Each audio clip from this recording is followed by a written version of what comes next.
Taste the Daily.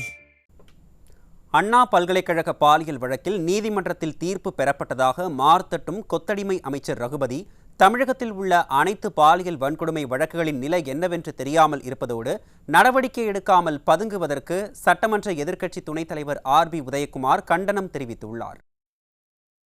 எதிர்க்கட்சி துணைத் தலைவர் ஆர்.பி. உதயகுமார் வெளியிட்டுள்ள அறிக்கையில், அண்ணா பல்கலைக்கழக பாலியல் வழக்கில் தீர்ப்பு வந்துவிட்டதே, இன்னும் நிலைய வித்வானை காணவில்லை என்று நினைப்பதற்குள் தனது அறிக்கை வாந்தி வாயிலாக மீண்டும் ரகுபதி சார் ஆஜராகிவிட்டதாக தெரிவித்துள்ளார்.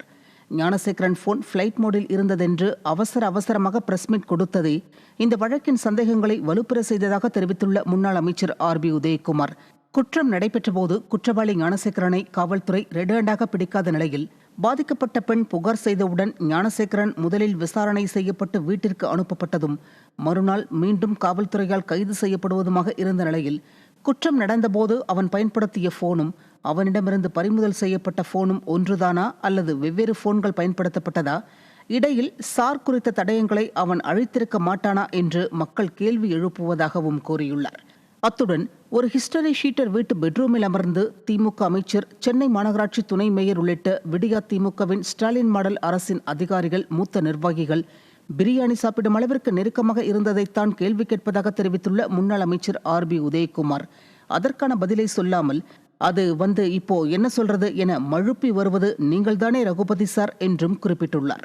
மேலும் அண்ணா நகர் 10 வயது சிறுமி பாலியல் வழக்கு முதல் அரக்கோணம் பாலியல் வழக்கு வரை திமுக அரசு எந்த லட்சணத்தில் பெண்களுக்கு எதிரான வழக்குகளை கையாண்டு வருகிறது என்பதை நாடு அறியும் என்றும், தெய்வ செயல் போன்ற பாலியல் கயவர்களையும் பல சார்களையும் காத்து நிற்பது விடியா திமுக ஸ்டாலின் மாடல் அரசுதான் என்றும் முன்னாள் அமைச்சர் ஆர்.பி. உதயகுமார் குறிப்பிட்டுள்ளார். தமிழகத்தில் சிறிய மாவட்டமான செங்கல்பட்டில் மட்டும் கடந்த 54 ஆண்டுகளில் சுமார் 717 பாலியல் வழக்குகள் நீதிக்காக காத்திருப்பதாக கூறிய அவர், அண்ணா பல்கலைக்கழக மாணவி பாலியல் வழக்கு போல் குறைந்த காலத்தில் நீதி வாங்கி தர தயாரா?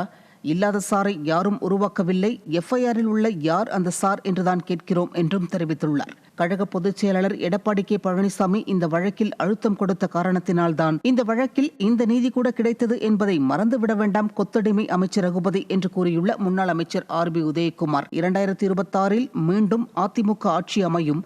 அண்ணா பல்கலைக்கழக பாலியல் வழக்கு முதல் தமிழகத்தில் அனைத்து பாலியல் வழக்குகளும் மீண்டும் விசாரிக்கப்பட்டு குற்றம் செய்த அனைத்து சார்களுக்கும் தக்க தண்டனை பெற்றுத்தரப்படும் என்றும் எச்சரித்துள்ளார்.